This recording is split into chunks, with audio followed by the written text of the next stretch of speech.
கிறிஸ்துவுக்குள் பிரியமானவர்களே, ஆண்டவரும் உலக இரட்சகரும் மீட்பருமாகிய இயேசு கிறிஸ்துவின் இணையற்ற நாமத்தில் என் அன்பின் வாழ்த்துக்களை தெரிவித்துக் கொள்கிறேன். எல்லோரும் எப்படி இருக்கிறீங்க?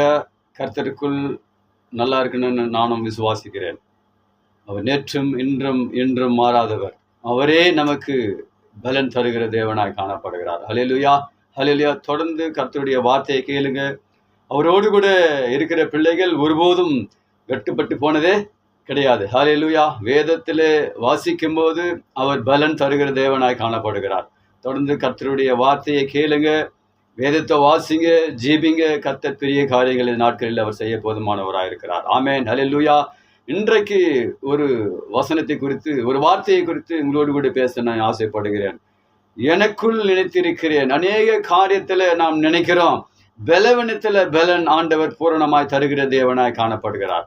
அநேக பலவீனங்கள் இந்த காலகட்டத்தில் உண்டு, அநேக வியாதிகள் உண்டு, அநேக பிரச்சனைகள் உண்டு, அநேக விதமான காரியங்கள்ல நாம் நிலையா நிற்பது கிடையாது. அநேக வியாதி வரும்போது, பலவீனங்கள் வரும்போது, இந்த மாத்திரை சாப்பிடலாமா, அந்த மாத்திரை சாப்பிடலாமா, இந்த சிறப்பு குடிக்கலாமா, இப்படியாக அந்த டாக்டரை போய் பார்க்கலாமா, இந்த டாக்டரை பார்க்கலாமா, அங்க நல்லா இருக்குமா, இப்படியெல்லாம் நாம் பணம் செலவழித்து அநேக காரியத்தில் நாம் பலவீனத்தை குன்றி நிற்கிற இந்த காலகட்டத்தில், இதோ மிகவும் பலவீனமாய் காணப்பட்ட வேளையிலும் அவன் ஒரு ராஜாவாய் இருந்தான், அவன் படை தலைவனாய் இருந்தான்.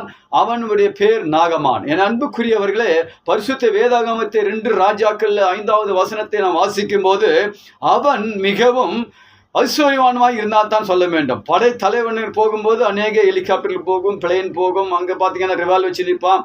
ஆனாலும் பாருங்க, அவனுக்குள்ள ஒரு வியாதி காணப்பட்டது, குஷ்டரோகம். அன்பான தேவ ஜனமே, வார்த்தையிலே வல்லமை உண்டு, வார்த்தையிலே அதிகாரம் உண்டு, வார்த்தையிலே அற்புதம் உண்டு. ஹல்லேலூயா.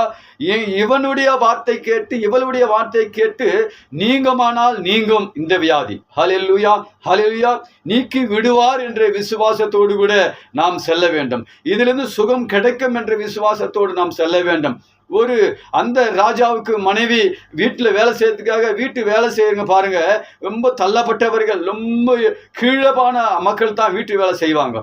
ஆனாலும் பாருங்க, அந்த பொண்ணு சொல்றா, ஒரு சின்ன பொண்ணு வீட்டு வேலை செய்யும் போதும் அந்த வீட்டுக்கார அம்மாட்ட எஜமானி கிட்ட சொல்றா, உங்க வீட்டுக்காரு இந்த இடத்துல போனா சுகம் கிடைக்கும் என்று மெதுவா ஒரு வார்த்தையை தான் சொன்னான். என் அன்பான தேவ ஜனமே, இவன் நினைச்சா என்னென்னவோ செலவு பண்ணி பார்த்தோம், எவ்வளவோ பண்ணி பார்த்தோம், ஆனாலும் பாருங்க ஒரு சுகத்தையும் காணவில்லை. ஆனாலும் ஆண்டவராக இயேசு கிறிஸ்துடைய பிள்ளைகள் எங்கெல்லாம் போகிறார்களோ அங்கெல்லாம் எலியாவுடைய வாழ்க்கை வரலாறு வாசிக்கும் போது, எலியாவின் அந்த வஸ்திரத்தை மேலே ஆவியானவர் கொண்டு போகும்போது அவனுடைய துண்டு கீழே விழும்போது அந்த துண்டு எலிசா பெற்றான்.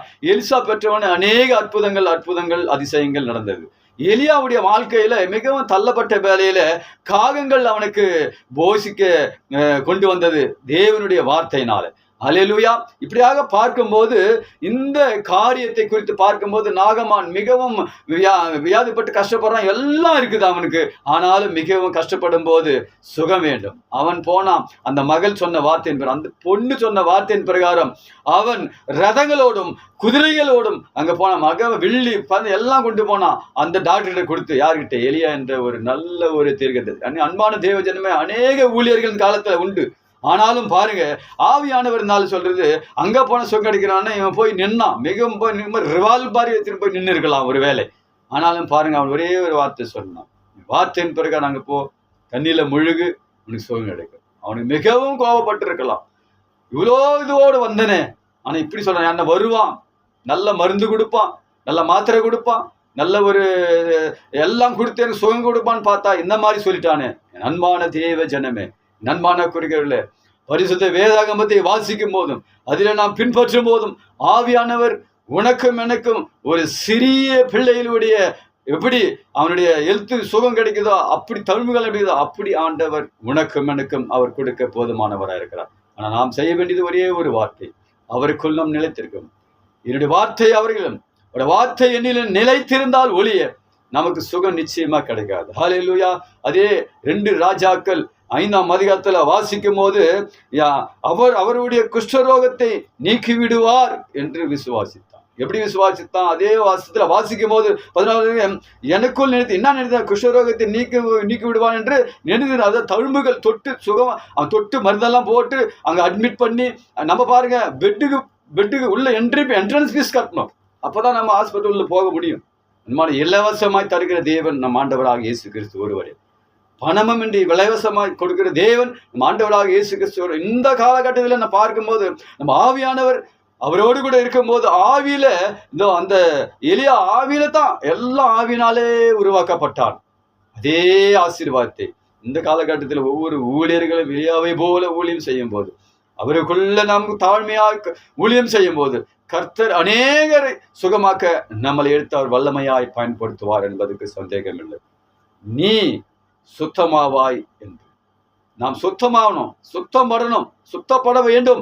அப்போது தான் நமக்குள் பலவீனங்கள் எதுவும் தாக்காதபடி இந்த காலகட்டத்தில் உன்னையும் என்னையும் அவர் வழிநடத்த போதுமானார். தொடர்ந்து வார்த்தையை கேளுங்க, அவரோடு கூறுங்க, விசுவாசிங்க, ஜெபிங்க. பத்தர் பெரிய உங்களுக்காக ஜெபிக்கின்றேன். கிருபை நிறைந்த நல்ல இயேசு சுவாமி, நல்ல நாட்கள் ஆவியானவரே ஒரு விசை மனம் இறங்கும். பெரிய காது இயேசு நீர் சொன்ன வார்த்தையின் பிரகாரம் எசப்பா அன்று நாகமான் குஷரோகம் நீங்கி சிறு பிள்ளை போல அவன் வாழ்ந்தான் என்று வாசிக்கிறோம். அதே போல ஏசப்பா இந்த பலவீனங்கள் எல்லாம் இருக்கும் ஆண்டவரே, ஜுரங்கள் இருக்கும், வியாதிகள் இருக்கும், அநேக பிரச்சனைகள் இருக்கும். எல்லாவற்றையும் நேசு விடுதலை தருகிற தேவன். இந்த வார்த்தைகள்லாம் போகிறதோ அங்கெல்லாம் உடைய கரம் இருக்கட்டும் அப்பா. பெரிய காரியத்தை செய்யுங்க. இயேசு கிறிஸ்துவின் நாமத்தை கொண்டு ஜெபிக்கிறேன். ஜீவனும் வல்லமை உள்ள நல்ல பிதாவே. ஆமேன், ஆமேன். நம்ம கர்த்தர் ஆசீர்வதிப்பாராக.